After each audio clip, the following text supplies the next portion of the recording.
कलाकारों की कला भी बाहर ही अंदर से आती है, और हमारे अंदर जुनून नाचने कूदने का भी अंदर से ही आता है।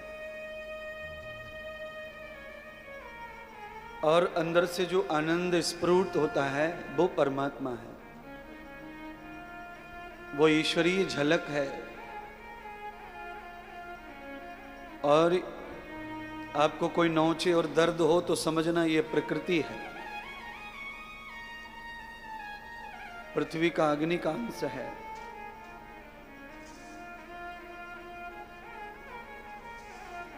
क्योंकि पूरे शरीर में मांस मज्जा हड्डी आदि हैं, इसमें आनंद तो कहीं है ही नहीं।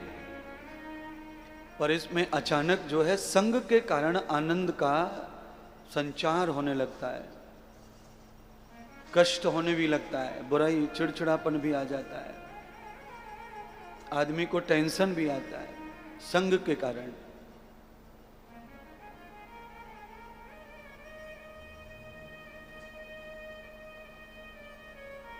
और ये सब चीजें आपको इसलिए मिल रही हैं सुनने के लिए क्योंकि आपने वृंदावन आने का सोचा कथा में, गुरु पूर्णिमा के निमित्त, या यूं कहें गौशाला के उद्घाटन के निमित्त। वैसे तो बहुत ही ये बहुत लकी चांस है, ये बड़ा शुभ मुहूर्त में कथा है।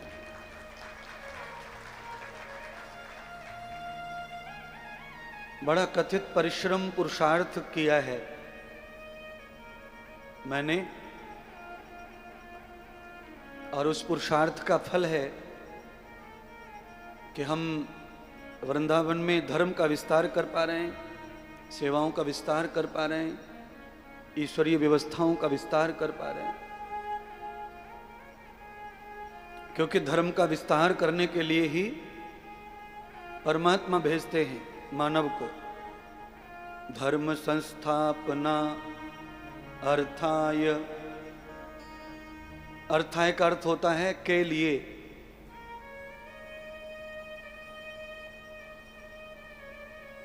यह सप्तम विभक्ति का संबोधन शब्द है, अर्थाय।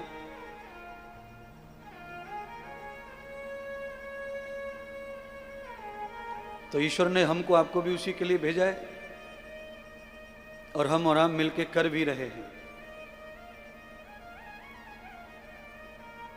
परिवार में औलाद के लिए भी कुछ बना के दे दिया, खड़ा कर दिया है, बंगला गाड़ी घोड़े, वो भी पुरुषार्थ ही है, वो भी विस्तार ही है धर्म का। पर यबोध पुरुषम, उसे भोगने वाले कम हैं, बस आगे चलकर वो विस्तार रुक जाएगा।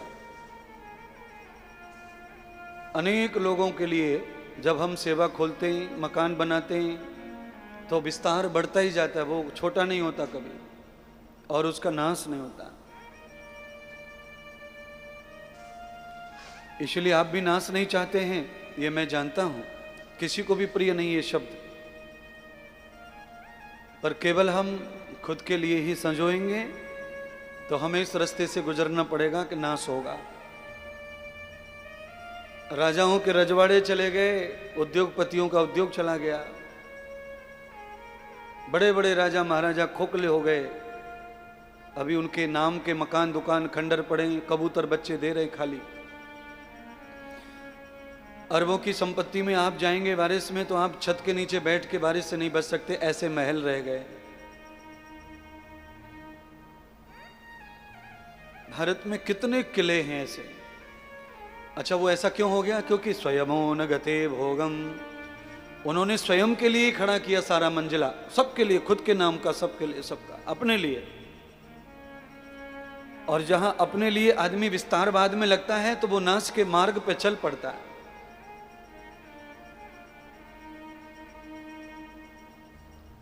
इसलिए परमात्मा का जो, परमात्मा की जो क्रियाएं हैं वो कैसी हैं? विस्तारवादी हैं। पर कैसी हैं? नस्तम स्वयमो कृतम भोगः। इसको संतों ने भी अलग अलग ढंग से कहा। संत कह रहे हैं नदीन सींचत झील, वृक्ष कबौ न फल बखे, नदीन संचय नीर। ये अपने पुरुषार्थ में लगे हैं, स्वयं का भोग नहीं करते, इसलिए विस्तार उनका लंबा है, कीर्ति लंबी है उनका, दूसरों के लिए वो हमेशा खड़े हैं। दादाजी जब थे तब भी आम थे, इस महीने में नहीं रहे दादाजी, आम हैं, और हम नहीं रहेंगे आम, इस महीने में फिर भी रहेंगे, क्योंकि आम का जो वृक्ष है वो खुद के लिए कभी फलता फूलता, इसलिए वो विस्तार की ओर है, धर्म की ओर है, वो सबके लिए हमेशा खिलता फिलता रहेगा। और जहां हम अपने लिए ही, अपने ही चक्रव्यूह में फंसने लगते हैं तो हमारा नाश नजदीक आ जाता है।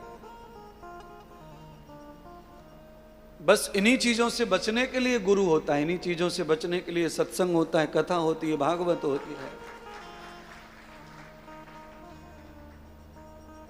भगवान कृष्ण आए धरती लोक पर धर्म की स्थापना करने, धर्म का विस्तार करने के लिए, तो उन्होंने एक जगह बैठ करके काम नहीं किया।